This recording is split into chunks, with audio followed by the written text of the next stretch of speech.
ఒకడంటాడు కొండకి నడిచొస్తానంటాడు, ఒకడంటాడు స్వామి మీ హుండీలో 5 రూపాయలు వేస్తానంటాడు. ఇప్పుడు వీటిని మొక్కులు అంటారు. మొక్కు అన్న మాట మీరు జాగ్రత్తగా గమనించాలి. వెంకటేశ్వర స్వామి వారి హృదయం ప్రకారం అయితే వ్యాపారము కాదు.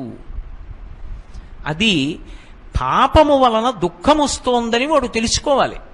తెలుసుకుని పిలిచావు పరమేశ్వరుణ్ణి, ఆయన ఏం చేస్తాడు? నేను ఆదుకోకపోతే ఎవరు ఆదుకుంటారు లక్ష్మి? అందుకుని ఉంటాను ఈ కలియుగంలో వెంకటాచలం మీద. ఎవడు ఎక్కడ ఎంత మౌనంగా లోపల లోపల పిలిచినా నాకు వినపడుతుంది. నేను వింటాను, వాణ్ణి ఉద్ధరిస్తాను ఆపదలోంచి. వాడు నా మొక్కు తీరుస్తాడు. ఆ డబ్బు పట్టుకొచ్చి నా హుండీలో వేస్తాడు. నేనేం చేస్తానో తెలుసా?